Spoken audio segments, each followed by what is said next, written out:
GMGP, good morning, good people. Y'all could have been anywhere in the world, but y'all decided to wake up with us. You're sick. You're sick in the head. There's a lot of fantasy football shows out there, but I promise y'all, they not like us. Brock Bowers, you looked a little quicker than fast. What does that even mean? Redraft, dynasty, best ball, high stakes, we got you covered. And that's MVS and Justin Watson. With some of the dopest tools designed to help you cancel out the noise and dominate your leagues. If there's a white wide receiver named Antoine, sign me up. Maybe it's cultural. I don't know. In season or off season, rain, sleet, hail, and snow, comma, semicolon, period, next sentence. to bring you the most actionable and entertaining content on YouTube. You don't go buy the dip on the Titanic. Quarterback that you love, D-Bro. One of the best values in fantasy football. Prop bets with my man Jay Rich. Yes! Let's go! So wipe the crust out of your eye, get you a cup of coffee. It's time to wake y'all asses up with Ray And Jay. in the morning. My God. How good is Dude. he? How good is he? Hit it, let's go, GMGP. This is Wednesday, April 16, 2025. Y'all decided to wake y'all asses up with myself, and y'all know who it is. My co-host, my brother from another mother, the Canadian himself, Jordan Richards. You can find him at your boy Jay Rich on X. This is Wake Up with Ray and Jay. We have a damn good time on this show, and none of it could be possible without the good people in the chat, the Wake Up community. I see you in the building. James Young, what's popping with you? Oh, man. Jay Rich, every single show, damn comments are tiny. James Young in the building. What's popping with you, James? I also see MV Prof in the building. TJ Dibbs in the building. Hey, Jay Rich, I got to give you credit, man. Jay, I got to give you credit, man. I'm going to bring you on the screen because you won the battle on Monday, man. I had multiple people calling me, telling me how you tore me apart on the last show, especially with the Lamar Jackson needing weapons. Some people did. D-Bro hit me up, and D-Bro was rolling. He said, Jay Rich got you on that one. He said, the people said you were on my head, so I had to wear the open road today. I got to keep that head protected from all the slander and the hate that you give me, man. But I appreciate you being here today, Jay. How you doing, my friend? I'm good, man. I'm good. Good Wednesday show. I'm excited for this one. It's not a lot of news, but we did get a big mock, so we'll talk about that and some interesting stuff. So I'm very excited. I'm very excited because there's some funny developments going on. The draft's a week away almost. We got Bleach Report tomorrow. Topic still undetermined. Yeah. But I'm excited, man. We're getting to that time, and it feels like it's been a good process this year. I will say it's one of the few years where I feel like we haven't exhausted the content, and things have been going good so far, so I hope it carries into next week. Yeah, man, we got Jeff in the building. I see Jimbo in the building. Got Dark Side. Dark Side is in the building. What's going on, baby? Ray and Jay Poor. Okay, not Jay Rich, Jay Poor. That's fine. Why so nasty so early in the morning? How do you wake up in a Dark Side only has mood? one side, bro. I don't You only get it, got man. one Life side. is good. Life is good. You wake up, you got an entertaining show, you talk about sports. We get to show you a mock that I know none of y'all fucking paid for. And you get to see all the picks right here on the channel. And Dark Side has just got to come with the early morning negativity, man. We appreciate him being here. We appreciate everybody being here. Support the channel. Hit the thumbs up button. Like the stream. Like the content. Subscribe to the channel. Check out DDFFB, all the dope stuff that's happening over there. Dynasty Theory last night. We've got Scott Connor, Shane Manila, Ty, and Gabe absolutely rocking the trade streets. We've got short content forum coming up. All types of stuff. So just show love, show support. People need to wake up. Where's everybody at? Wake the hell up. Get in the building, Jay. What do we got news-wise, man? Because we got a tight show today. We got a tight show. I am on daycare drop-off today, and I'm already late taking the kiddo in. So talk about what's happening in the news because you want to talk about one of my players, man. You want to talk about one of my boys, huh? I mean, there's really only a couple stories going on in the past few days, but the biggest one, I know the people need your commentary on this, Ray. April 19th in Boulder, Colorado, there is some jersey retirements going on. Both Travis Hunter and Shedeur Sanders are getting their jerseys retired. Ray, Travis Hunter won the Heisman. He's a two-way player, going to go in the top 2 probably in the NFL draft. Shedeur Sanders, on the other hand, not as many accolades as one Travis Hunter, both getting their jerseys retired. How do you feel about both Travis Hunter and Shedeur Sanders getting their jerseys retired in Boulder, Colorado? All right, man. So everybody knows I've been a big fan of Shedeur's game. I think the accuracy is good. I'm not worried about the arm strength. I think he can be a fine quarterback at the next level. Not all pro, not Hall of Famer. I've been the biggest supporter of Shedeur Sanders. This one, though, Jay, when I saw it, I was like, "Come on, man! I can't even get on board with the retiring of the number 2 and the way that it was put out. Nobody will ever wear number 2 Yeah. or number 12 again. I'm just, yeah, that seemed like a reach for me, Jay. I'm not. Listen, good for them. He was incredible during his 2 years at Colorado, but that career, if they would have won the Natty, Well, then, sure, yeah. sure, I'd have been Maybe. like, all right. But just off of a good season, a really good season, I don't know about jersey retirement for Shedeur Sanders. Hell, Trav won the Heisman, and there have been multiple Heisman Trophy winners that, to my recollection, that have not had their jersey Yeah. retired. So I think it's a little bit of a reach, Jay. How about you? Yeah, Hunter's pretty cool. Like he's definitely a unique talent, but especially only being there 2 years, like, come on, man. Like, Yeah. where's the legacy in 2 years? And yeah, the first year was kind of a rebuild year. Second year was a little bit better, but didn't even win a bowl game. Like, what are we doing here? It's very strange. But the bigger story and the one that I need your thoughts on, because it's gonna kind of impact the next the next week or so, honestly, is the Giants reached out to Shedeur Sanders, and they are Yes. going back to Boulder, Colorado for another private workout with Sanders tomorrow.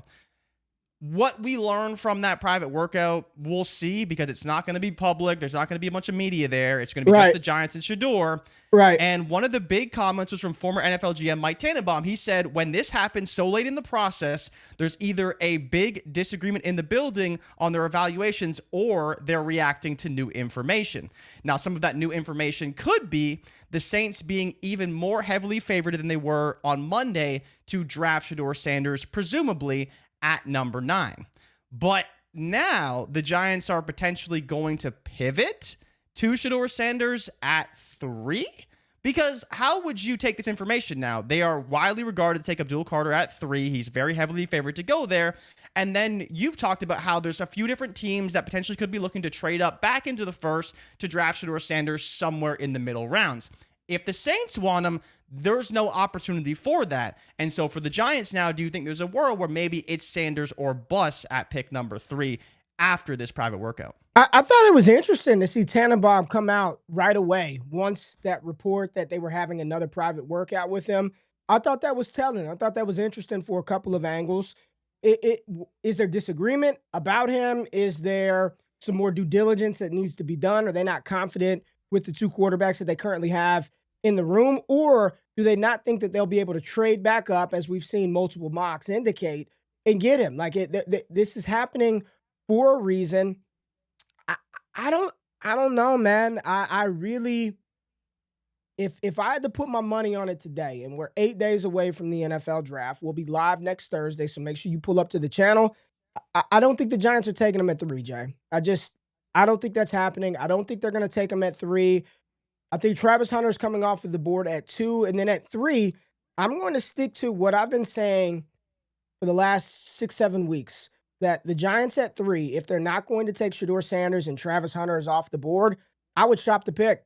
I'd be shopping the pick. I would see who wants to come up to get Abdul Carter, who wants to jump up to get Mason Graham, or whomever they think that number 3 overall player in the class is. The Giants need a lot of stuff. Like, we talk about the QB position, but another wide receiver opposite of Malik Neighbors and Wan'Dale Robinson in the slot. They could use offensive line help, no doubt. Evan Neal has been a bust, and they spent a top pick on him a couple of years ago. Kayvon Thibodeau doesn't seem like they're going to re-sign him long-term. They can go on the defensive side of the ball. We know they need DB help.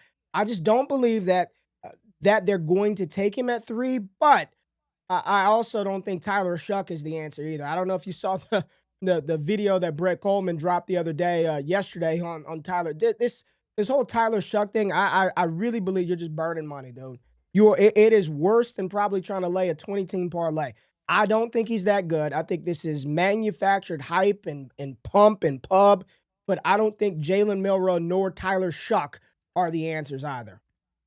Yeah, I mean, you brought up Tyler Shuck and Jalen Miller, who also are going to be doing workouts for the Giants in the next couple of days while they still can do that. Giants taking their final look at quarterback. Potentially maybe it's the Maras getting involved as well. Because while we kind of agree that, maybe Abdul Carter is not going to save their job, but he's probably the right pick for the Giants over Shedeur Sanders at 3. Maybe it is ownership getting involved and saying, hey, yeah, you guys are on the hot seat, but we need a quarterback. And without a quarterback, we're nothing. So yes, we could get a phenomenal talent in Abdul Carter, but maybe the correct pick is to take a swing on Shedeur Sanders and hope that he can be the guy to take this team out of purgatory where they've been. I think Jason nailed it. This sounds like the owner is saying maybe Dayball and Shane at the last second, we right? Go Abdul Carter, and the owner's like, we need a quarterback.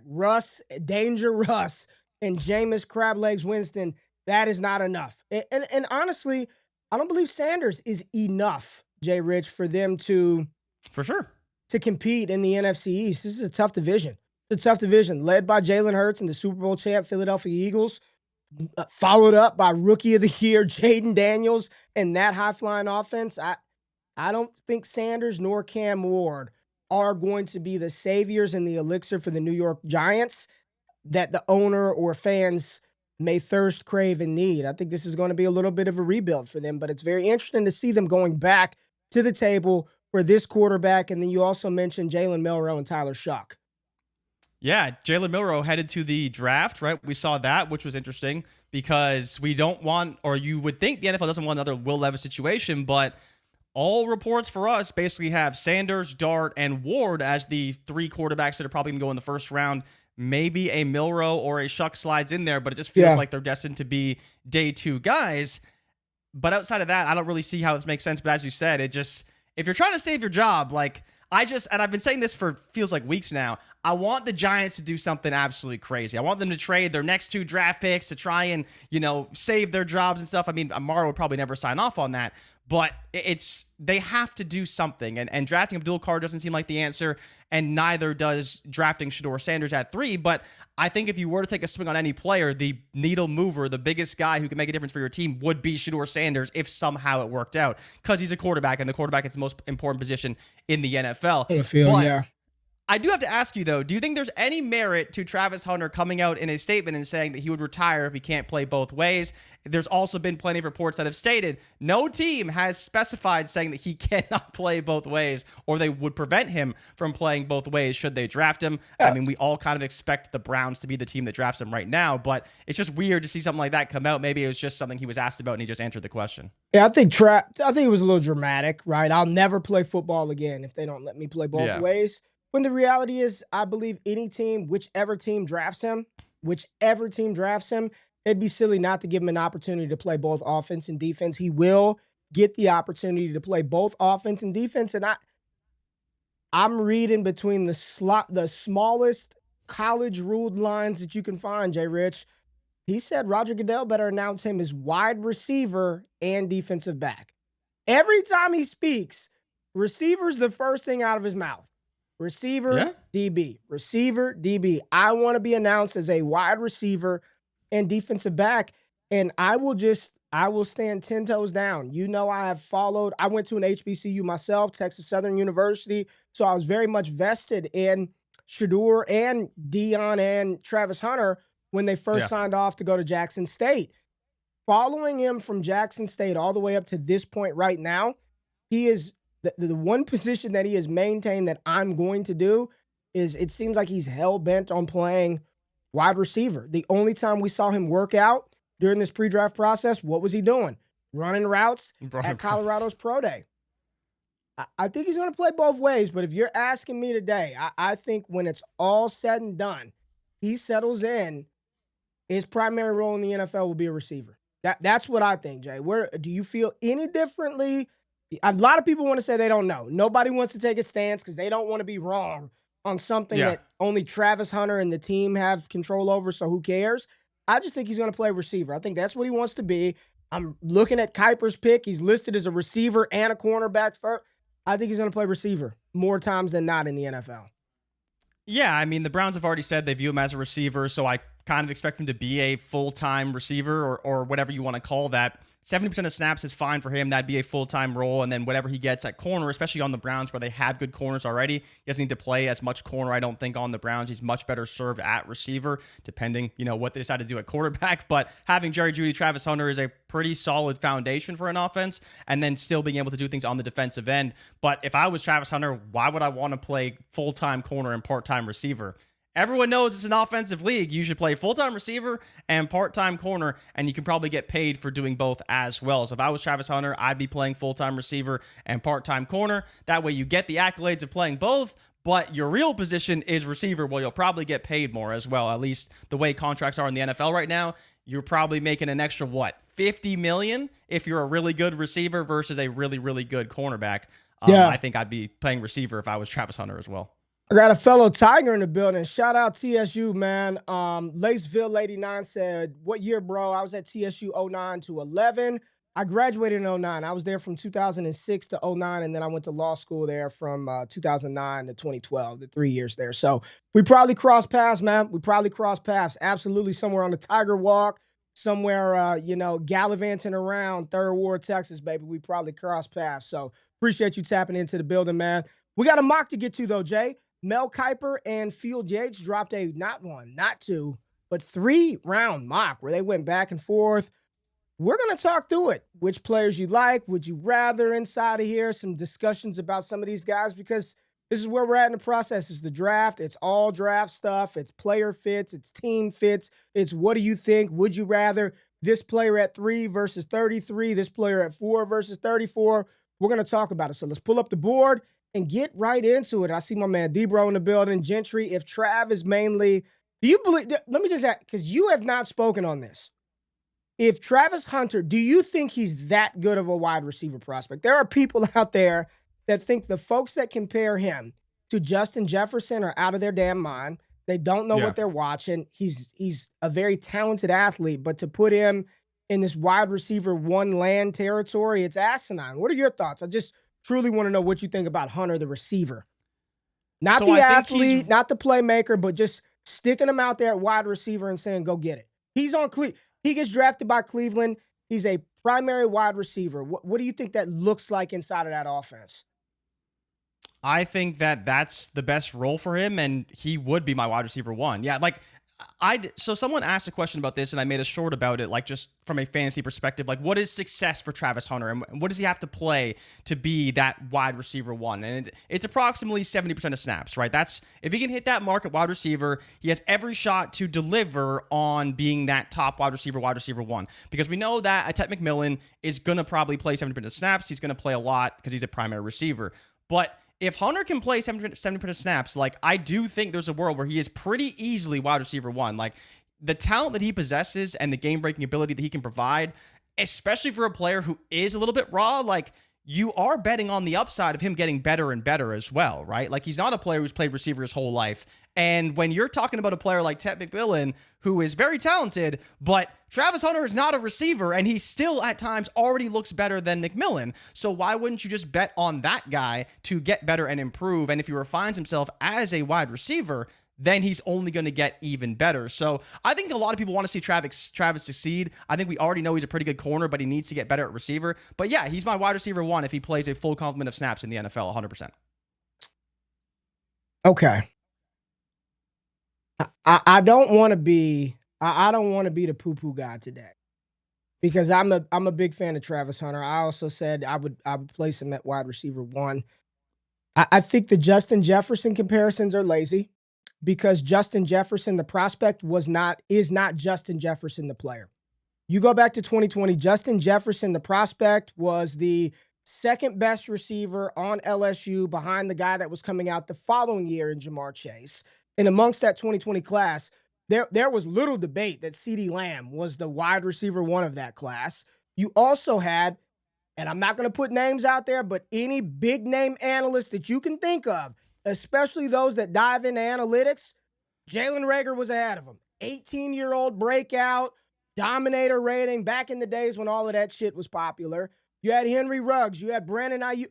Justin Jefferson, if you can find somebody who said that he was the top guy coming out, I would love to see it because I lived during those times and I like Justin Jefferson a lot. I Yeah. think in 2020 we also had Jerry Jeudy in that class. We know what Judy's Jerry also Jeudy in that is class, now, yeah. but he was viewed as the route running savant legend. I'm seeing Odell Beckham Jr. Maybe I just watched a lot more college football, but these comparisons to OBJ, I don't see it, man. I remember here's where OBJ when I he was think I wearing see it number though, Ray. 33 at wide receiver. When he had number 33, not number 3. I'm talking about 33 Odell Beckham Jr. I'm not going there. I think this is prisoner of the moment, excitement for a very explosive, special, talented player. But to even utter his name in them categories, I think is a little blasphemous. But do you think that like the way that he moves with the ball, like that kind of reminds me of OBJ a little bit, like the way that he moves when you give him the ball and the way that he operates in space, like, and that's, again, he's not the route runner that any of these players are. He's just not. But I think in the ways that you can get him the ball quickly and the way that he moves and finds space and can break away from defenders very quickly, that I think is where you can kind of start to say, Diggs. like, this is a dude who could be very explosive. I just think it's. I think it's like he's like one of the best route runners. Period. In college, he was one of the best route runners. He was one of the best route runners coming to the league. He was a 3rd round pick.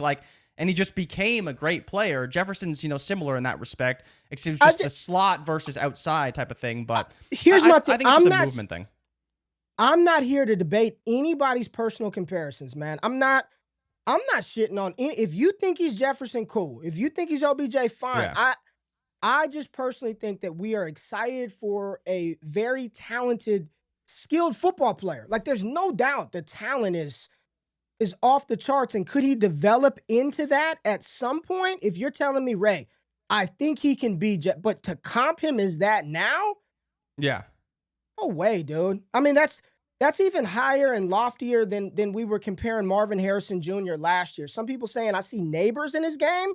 Not even close. No. I don't believe they're even close as wide receivers today. And it's not an indictment on Hunter. How can he be that when he is not given the time and the attention to detail to that side of the ball and to that position of craft? How can he be that today? So compare him to who you want. I think Odell Beckham Jr., I think Justin fucking Jefferson are probably a little too. I'd compare him more to like an Ayuk type of player who's like can be great after the catch, but needs to develop honestly, further. I don't compare him to. I don't know what he is. I just know he's a good football. I truthfully have no idea, man. Because he does not run. He doesn't do enough of anything. His route inventory is not robust.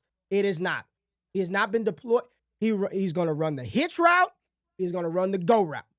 He's going to run an over route. That's what he does. So, and not saying it has to be robust, but we'll see how it plays out. He's an incredible football player, but I just think that the comps to some of those guys a little just too ambitious for my taste and my liking. And what that does is it sets up expectations for him to be that. And when he's not, people talk about how sorry he is or he's a bust. And look at what people said about Marvin Harrison Jr., the generational one for 2 years. For 2 years, it was Marv, wide receiver 1. He doesn't have to play a snap of his final season. He'll be drafted in the top 5. Which happened. I mean, he played well. He was drafted. And in one season, Jay Rich, less than 12 months from those proclamations from people saying, I've never scouted a wide receiver better than Marvin Harrison. Fuck, man, he wouldn't even be wide receiver 1 in this class if we redid it. And some people say he might not be 2 or 3 with Brian Thomas Jr. in the class as well. I mean, I ain't listening to nobody. I'll let the game play out, and then we'll talk about it in a year from now when everybody's calling Travis Hunter a bust, and we should have known because he didn't play receiver. So what? I hope it doesn't happen.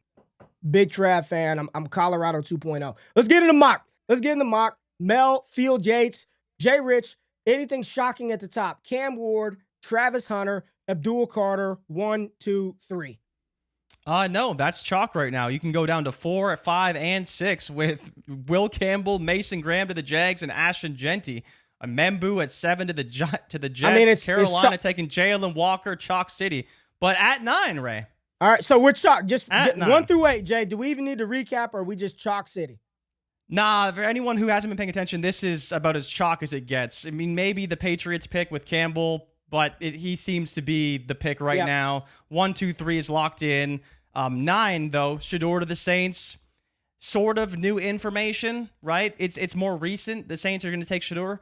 And then you have Tyler Warren to the Bears, Ray. I do want your thoughts on Tyler Warren to the Bears because this is something that happened in the last, I'd say, couple of days, maybe a week. Now Warren has been pegged as an option for the Bears because it seems like Genty's going to go at 6. Seems like the Bears are going to be taking either Ashton Genty or Tyler Warren. What are your thoughts on Warren in Chicago? Because I like it. Doesn't seem like a great situation for a rookie tight end. Well, it might not be a great situation for your fantasy teams and where you think you need to draft Tyler Warren, but from a schematic standpoint, from a football standpoint, surrounding your quarterback with more weapons, a dynamic pass catcher, and Tyler Warren, I think would be very good.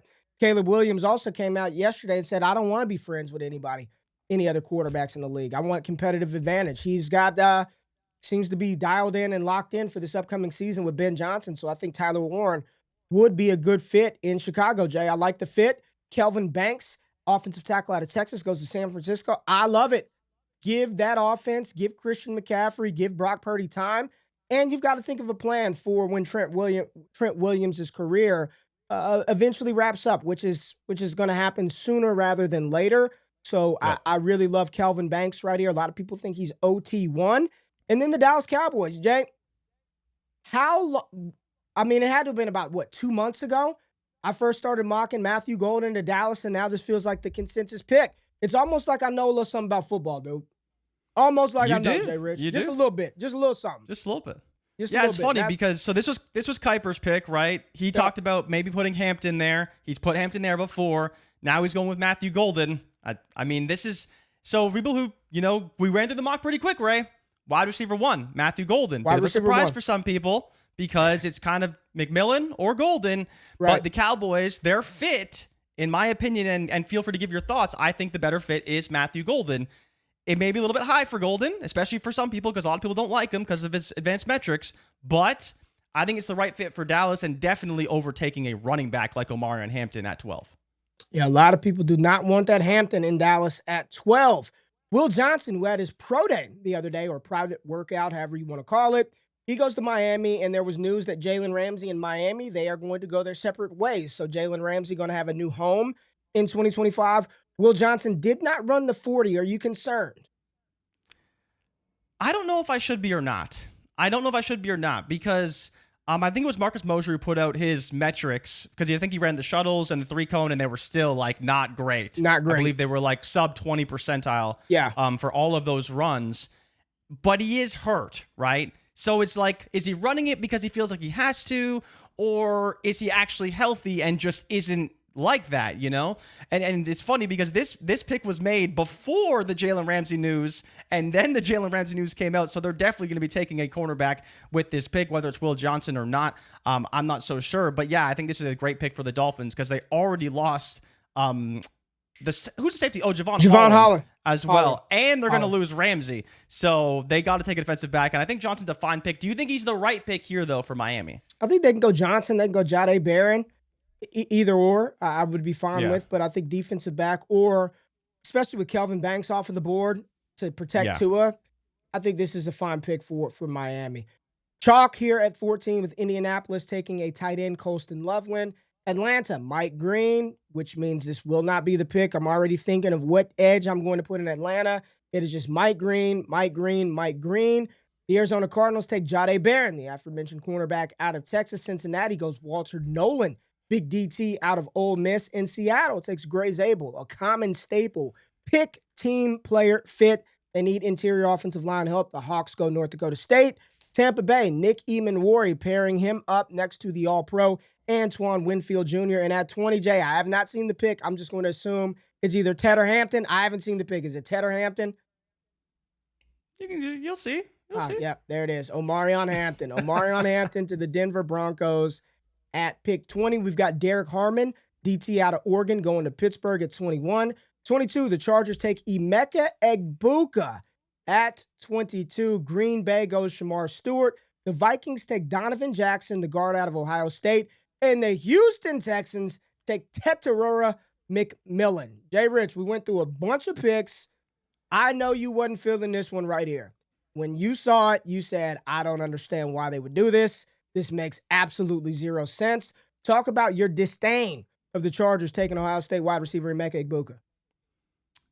So here's the problem. It is nothing against Egbuka, the player. I understand. It's just, why on earth would the Chargers take Emeka Egbuka? You just drafted Ladd McConkey, and he's really good. Maybe Egbuka can be as good as him, and they can operate together, but it just feels so calculated to take. Like, why are they forcing Tet to Houston here in this mock? Like, there's no world where it makes sense for the Chargers to not take Tet unless they really like Egbuka. Maybe they really like Egbuka. I don't know. I'm not in the rooms, but based off of everything we know about both players, Tet is the only one between the two that really seems like there's a potential for them to operate on the outside. And so when you already have a great player like Ladd McConkey who operates mostly inside, why wouldn't you take the player that at least has an opportunity to have the skill set to operate outside, which Emeka doesn't have, or at least we don't project him to have right now in the NFL?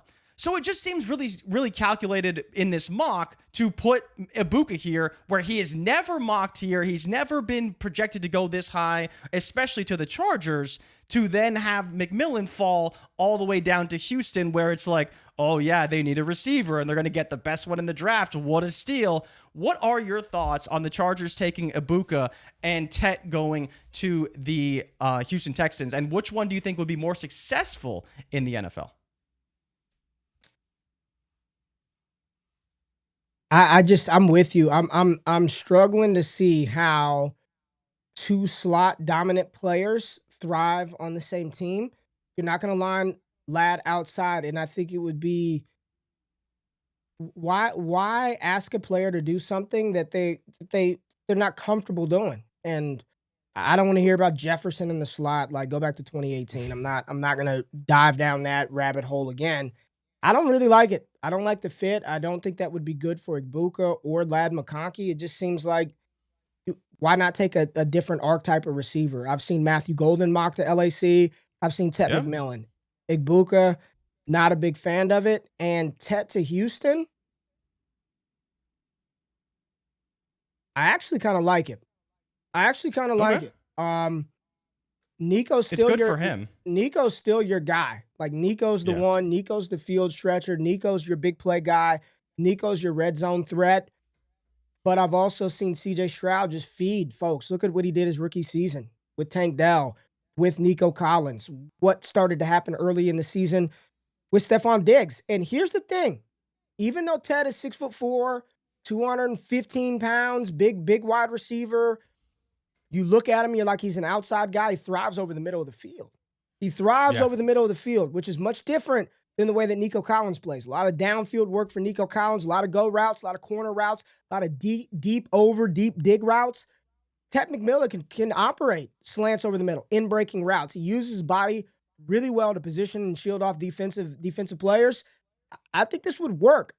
It would look different than Tank Dell being on the inside. It would look a little different. I know Christian Kirk is there, but I think these guys could complement one another quite well. So although the Houston Texans offensive line would still be an absolute clusterfuck, I would like what they would do offensively with McMillan, Christian Kirk, and Nico Collins. And then when you get Tank Dell back, whatever you want to do with Kirk, you've got a nice, if Kirk and when Tank Dell comes back, we'll see. I like this.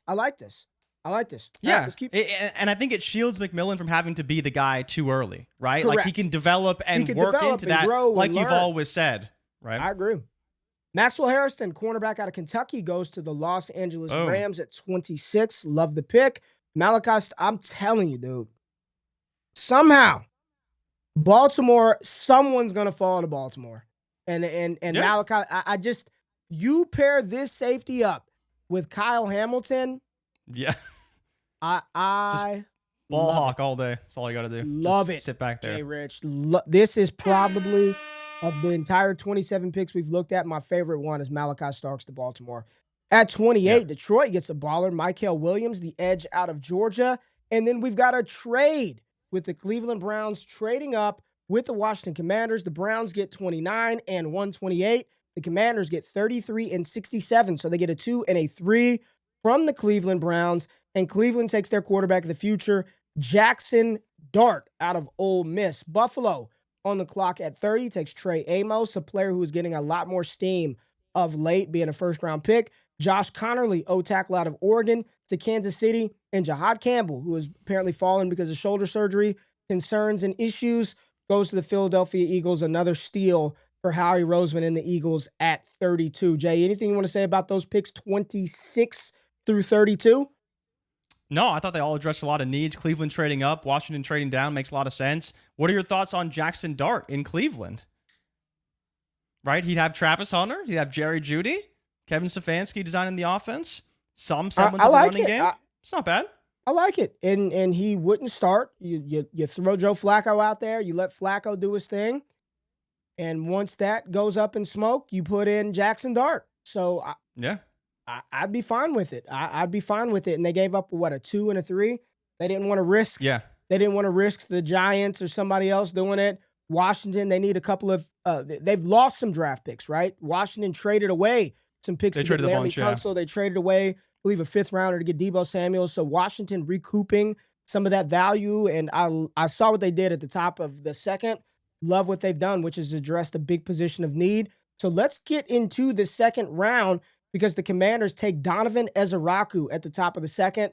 Love it. They need pass rush help in the worst way. And Ezeraku is a player that I've seen mocked as high as 15, 16. So to get him, 16, 17 picks later here in the second round, I think this would be a nice get for the Washington Commanders. A player that they probably would have taken at 29. You get him at 32 and you pick up a third. Good stuff by the Commanders making this move. The Giants burn a pick at 34. Tyler Shuck out of Louisville goes second player in the second round. Goes to the New York Giants, pairing him up with Abdul Carter. At 35, Jaden Higgins, the wide receiver that Jay Rich despises, goes to the Tennessee Titans to be paired up with Cam Ward. And Luther Burden goes to Jacksonville to kind of replace what they lost in Christian Kirk in the slot. The Raiders take Josh Simmons out of Ohio State. I like that pick. And your New England Patriots get big Kenneth Grant, defensive tackle out of Michigan. Talk about these first few picks in the second round, Jay. Well, I mean, Kenneth Grant is a great pick. Pair him up with Milton Williams, I think, is great for the Pats. They already got their offensive tackle in the first round, defense tackle in the second round, built through the trenches. But, Ray, I have to ask you, we need a would you rather here with Luther Burden in Jacksonville and Jaden Higgins in Tennessee. We know that Tennessee drafted Cam Ward in the first round, and then the Jacksonville took Mason Graham with the 5th overall pick. But in the second round, they come back, draft some wide receivers. We know they're both very thin at receiver. Would you rather Jaden Higgins, the Iowa State wide receiver on Tennessee, or Luther Burden III on Jacksonville out of Missouri? I like Luther Burden a little better. I like Luther Burden a little more than I do Jaden Higgins. But I would actually prefer Jaden Higgins' role in Tennessee paired up with Cam Ward as the first receiver that they've taken with their young quarterback, opposed to Luther Burden walking into Jacksonville and having to compete with Brian Thomas Jr. I know people hate Gabe Davis and Parker Washington. If you did not hear Liam Cohen, he, out of his own mouth, said that Brenton Strange would be like 4th, 5th in the pecking order of pass catchers behind Brian Thomas Jr., behind Gabe Davis, behind Parker Washington. Well, he didn't mention Gabe Davis, though. Yes, he did not. He did not. He did not. I would take Jaden Higgins in Tennessee over Luther Burden in Jacksonville. I think that's a good fit for Higgins. I believe he complements Ridley well. And who else do they have? Didn't they lose the touchdown maker, Nick Westbrook-Akine? I was going to say, is that what you need, Ray? You need that new Nick Westbrook-Akine in Tennessee? Nick Westbrook-Akine, absolutely. And I think Jaden Higgins is a little better player than he is. Simmons to the Raiders is a good pick. I like Kenneth Grant to the Pats. And then another common player team fit pairing, Travion Henderson to the Chicago Bears at 39. 40, the Saints get Ezariah Thomas. They need a cornerback after trading away Marshawn Lattimore. They like big corners, too. I really like Ezariah Thomas. Nick Scorton, the edge out of Texas A&M, goes to Chicago with their second pick in the second round at 41. The Jets go Elijah Arroyo, tight end out of Miami. The 49ers get, in my opinion, the second best edge rusher in this class with the most character concern cloud hovering over their head. James Pierce, a player who is absolutely a top 20 player talent-wise in this class. He falls to 43 because there's smoke. There's smoke around him, his motivation, all of that stuff around James Pierce is swirling. But San Francisco, Robert Saleh back at the defensive captain's chair, I think he would be an excellent complement next to Nick Bosa. So really like this pick for San Francisco. Dallas, man, death taxes in the Dallas Cowboys taking an injured player in round 2. There's no greater tradition than that. Javon Revel Jr., cornerback out of East Carolina. He's done a visit with the Dallas Cowboys during this pre-draft process. He is recovering from an ACL tear, which is the most important piece of news because you are not qualified to be a Dallas Cowboys second-round pick unless you've had some season-ending injury. So this fits a need. It fits a pattern, a trend. Dallas takes Revel in round 2. You got the Colts going Carson Schlesinger, linebacker out of UCLA. Ben Morrison, cornerback out of Notre Dame, goes to Atlanta. Tyler Booker, the guard out of Alabama, goes to the Cards.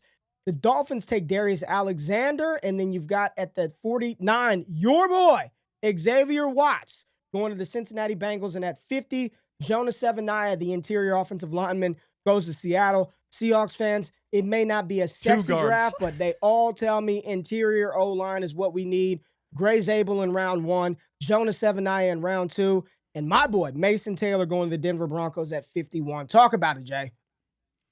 Yeah, I mean, it's funny. When I saw this mock, I instantly messaged our boy Scott Connor. I said, if your Cincinnati Bengals start off the draft with Walter Nolan and Xavier Watts in rounds 1 and 2, like, you guys are in business. You got a big DT. You got a defensive back that can cover the whole field for you guys. Like, that, for me, is probably one of the winners if the draft did play out like this. I loved the Tyler Booker pick by Arizona. I think they do need some offensive line help. I thought that was good. The Revel, like, what is your thoughts on Revel that high in the draft? I've seen him at points potentially back end first round or even high second round. I still think this is a little bit higher than I would take him personally, but he's definitely worthy of the talent, and he's injured, which is interesting. But then, of course, we do need your thoughts on Mason Taylor because Evan Ingram's still there. There's been a lot of reports that they could take a tight end. They took Hampton in the first, Mason Taylor in the second round. How do you feel about Mason Taylor in Denver? I think I trust he would be a Sean Payton guy. I mean, probably, yeah. I'll be very honest with you, man. I don't like the Colston Loveland and Indianapolis thing. I think that is very risky for a multitude of reasons, right? And it has nothing to do with his skill set. A lot of people don't like Tyler Warren in Chicago. Elijah Arroyo in New York. I like that. It's fine.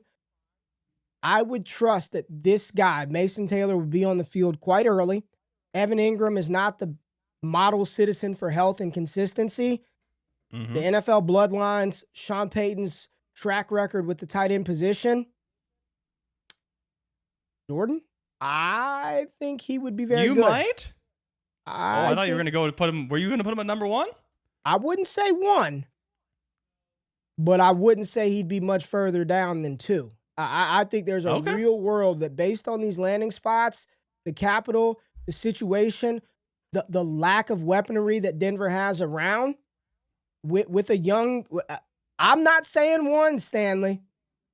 I think because I'm not taking the player pick, 40 picks after Tyler Warren.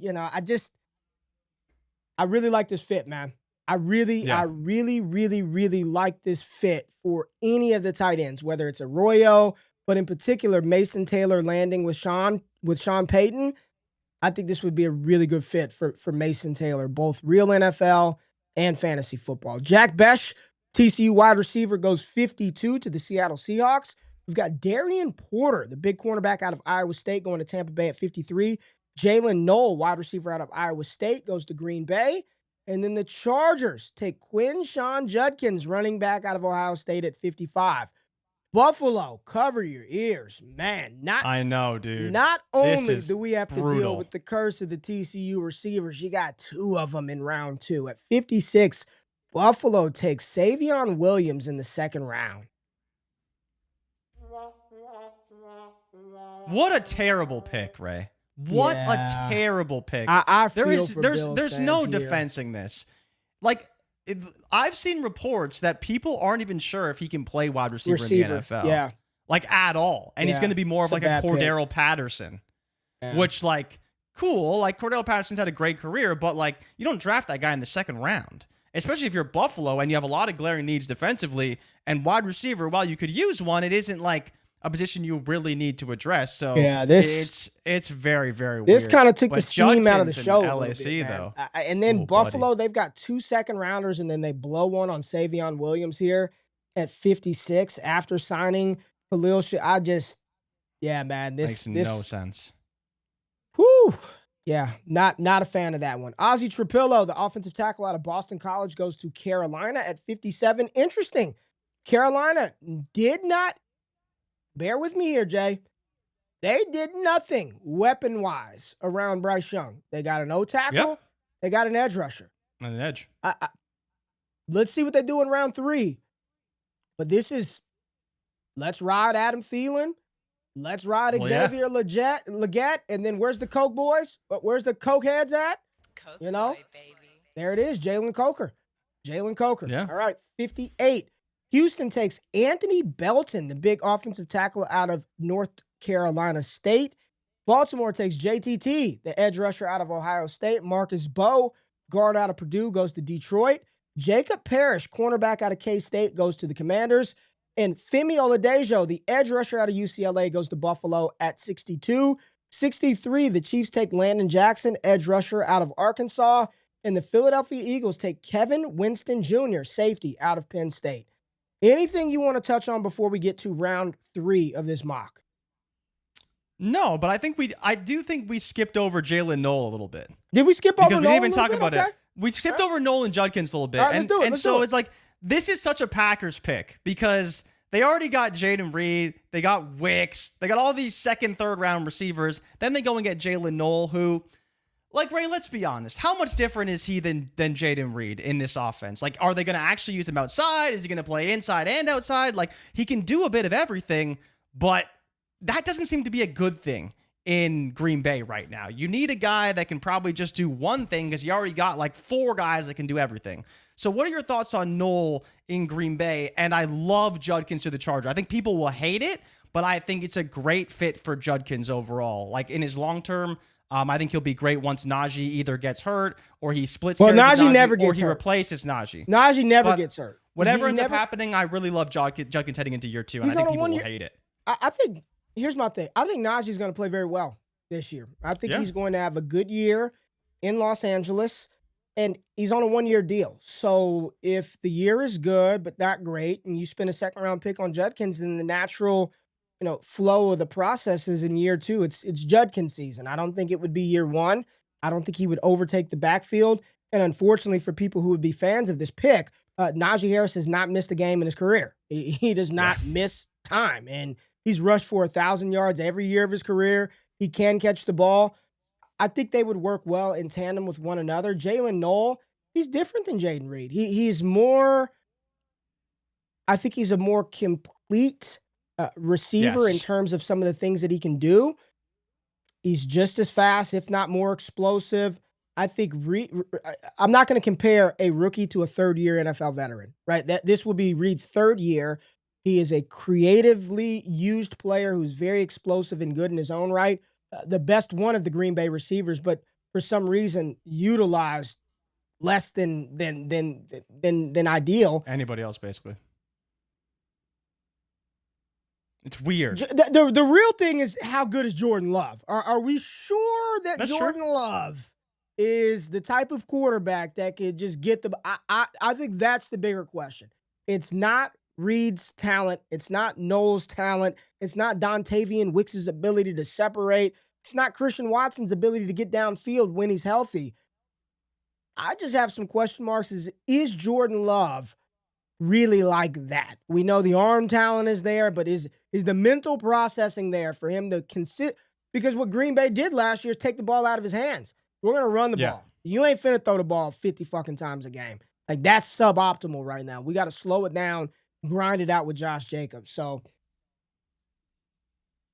It's weird. I bet you it would be a better NFL fit than it is some fantasy football fit. I wouldn't be banking on that from Nolan Green Bay. And then, rest of that mock is, rest of that round is, it is what it is. But let's go round 3. Tate Ratledge, guard out of Georgia, goes to the Giants. There you go. Get some protection for your future quarterback, Tyler Shuck. And oh, yeah, the pants are off right here. Jay Rich, how much would people like Harold Fannin Jr. to the Kansas City Chiefs?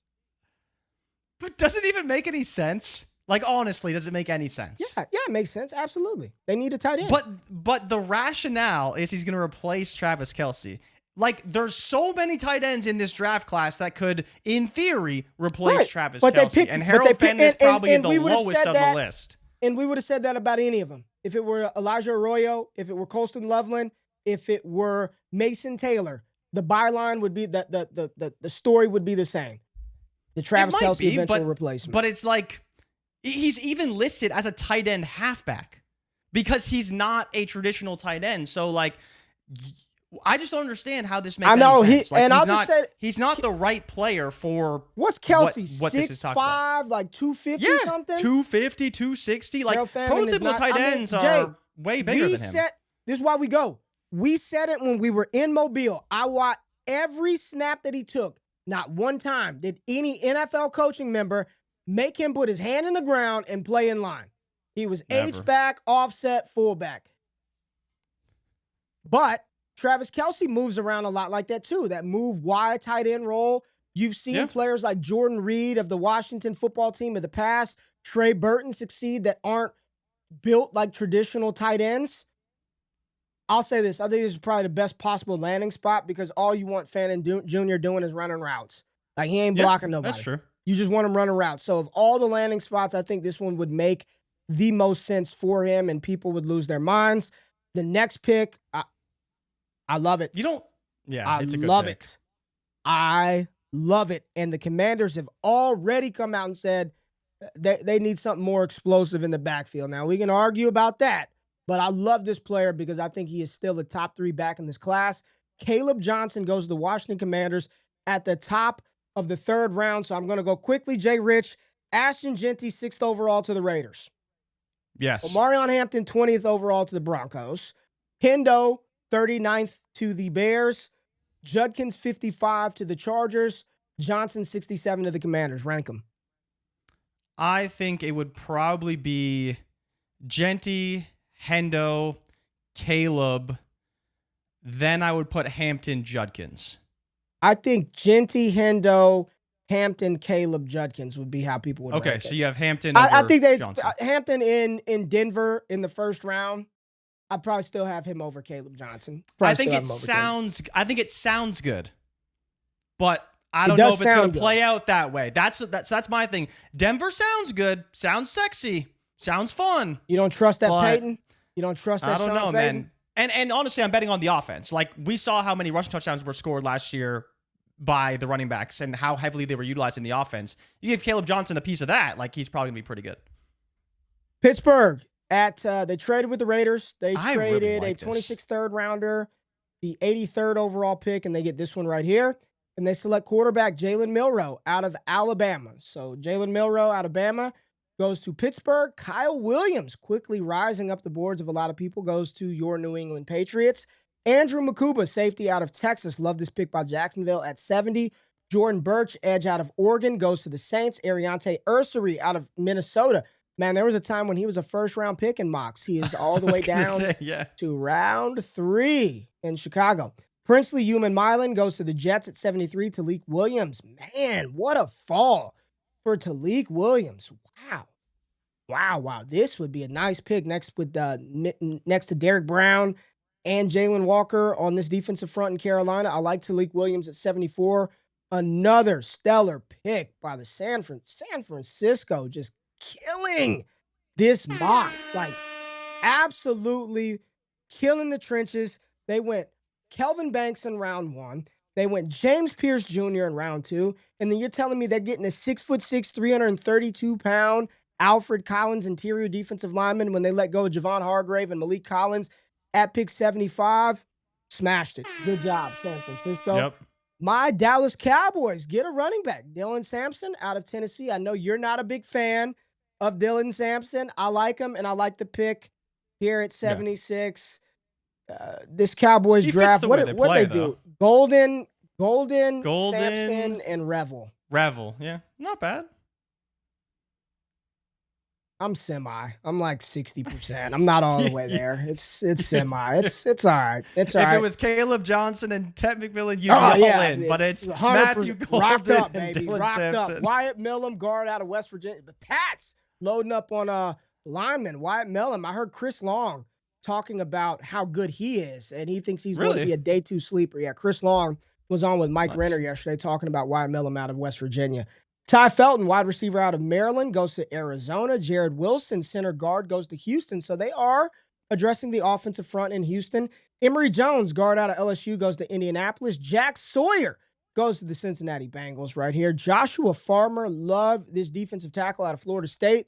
Big run stuffer. Goes to the Seattle Seahawks, pairing him up with Byron Murphy, who they selected in the first round last year.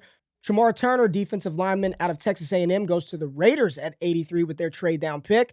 Nick Martin, Jay, I know you haven't watched any linebacker film, but this kid out of Oklahoma State can play. I've actually tweeted about him. A lot of tackles in 2023, was hurt in 2024, but Nick Martin can fly. Would love to see him in Dallas, and I think he was injured, so he fits the Dallas mold on day two even better.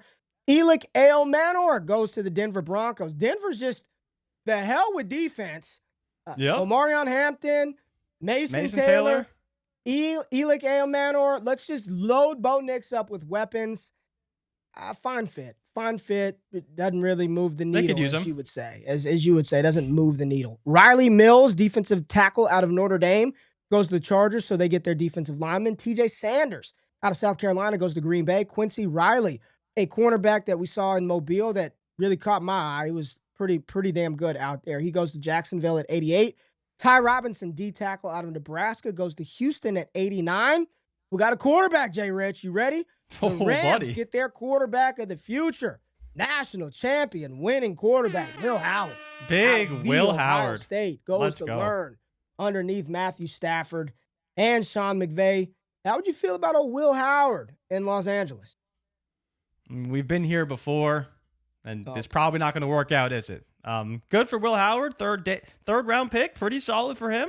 But we've seen a lot of quarterbacks drafted in the third round, and I don't think any of them are starting right now, at least in the last few years. So we'll see. Maybe Will Howard can get it done, but I don't expect much from Will Howard in that Rams offense.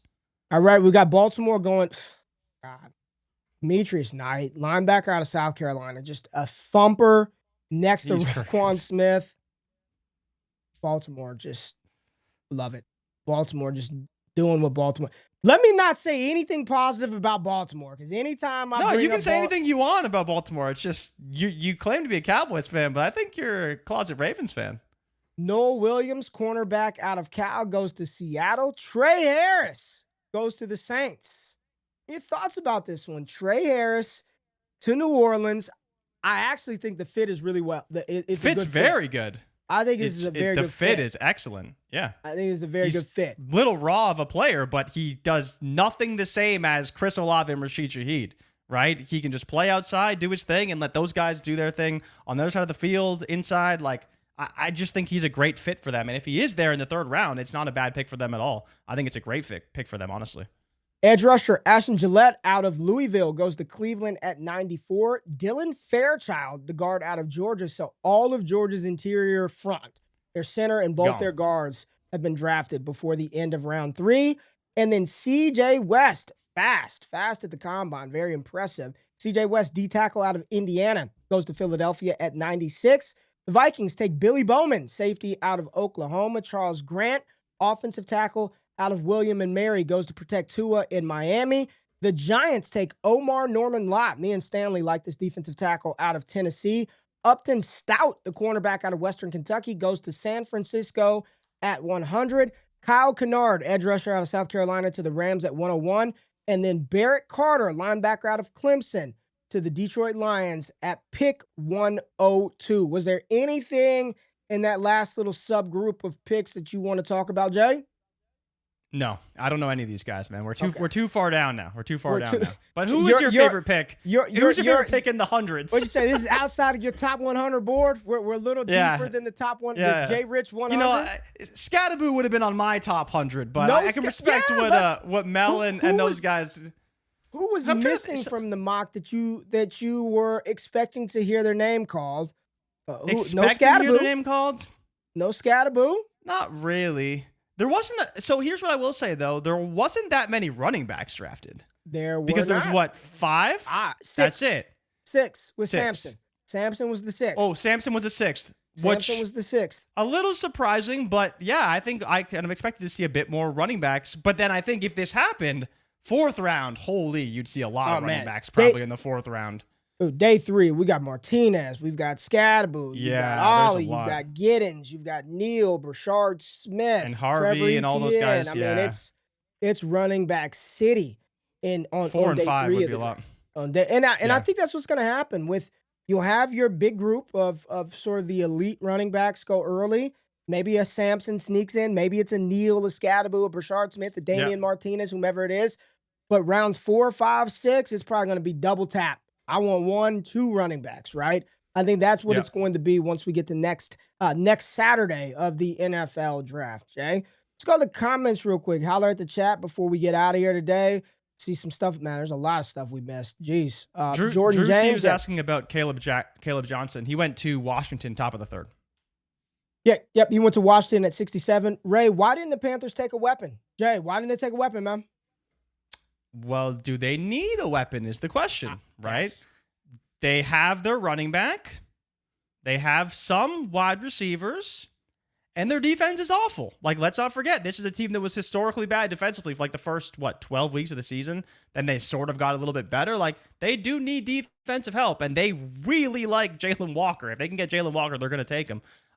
But maybe I think they would probably look more towards like the 5th, 6th round for some depth pieces. And other guys they could bring in, like they could bring in some talent, but it wouldn't be in the top rounds, I don't think. Read this comment, Jay Rich. Listen, look at this one from NC Street News. I love it. Read this comment out, NC Street News. The Dallas Cowboys will get back to winning 10-plus games again this season. Go argue with your mama. And Ray, didn't they just lose Tyron Smith, who retired a few days ago? Well, he wasn't on the team last year, so they had already lost him. Yeah. Okay. Yeah, you tried to. He was in New York last year. He was in New York.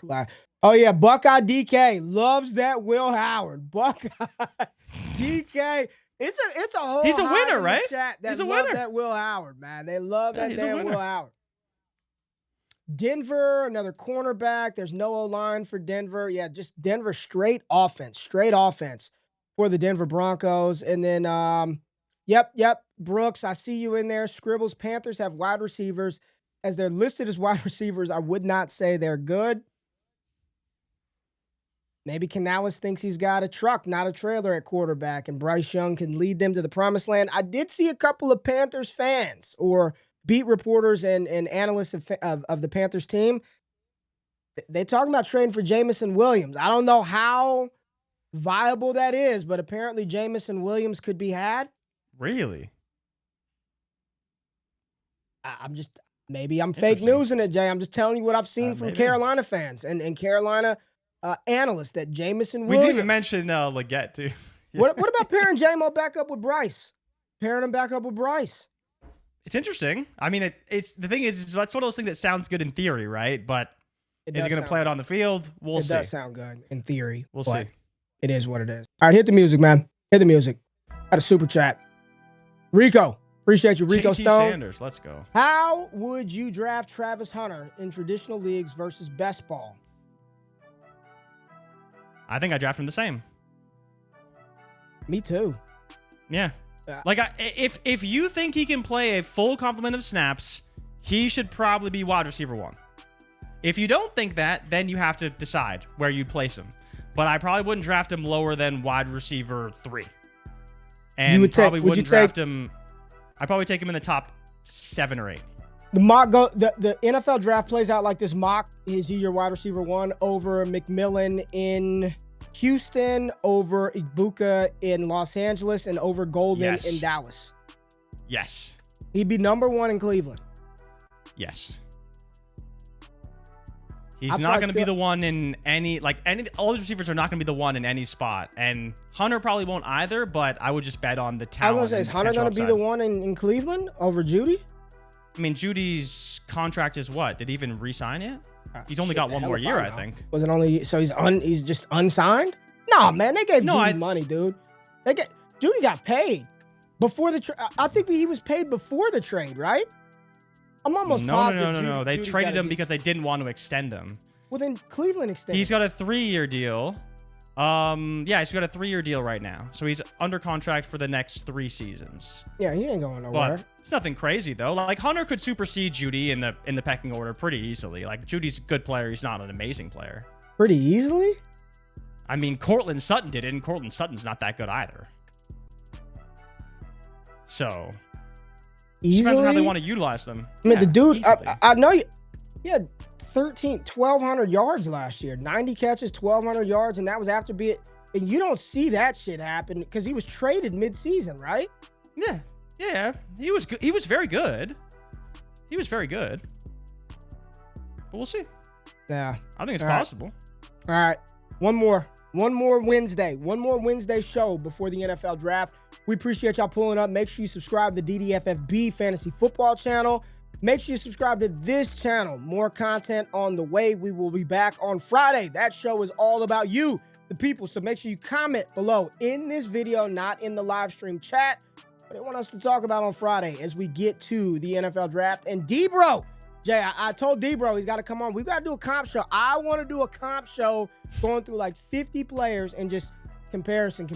I want to hear D-Bro's comp for Travis Hunter. I want to hear his comp for some of these players. So we got to get Derek Brown on the show.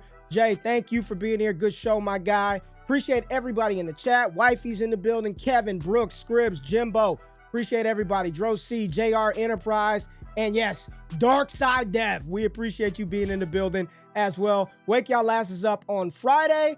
On Thursday, tomorrow, we'll be on Bleacher Report, 7 p.m. Eastern time. So make sure you're subscribed to the Bleacher Report channel. Pull up the Bleacher Report app. We'll be on there.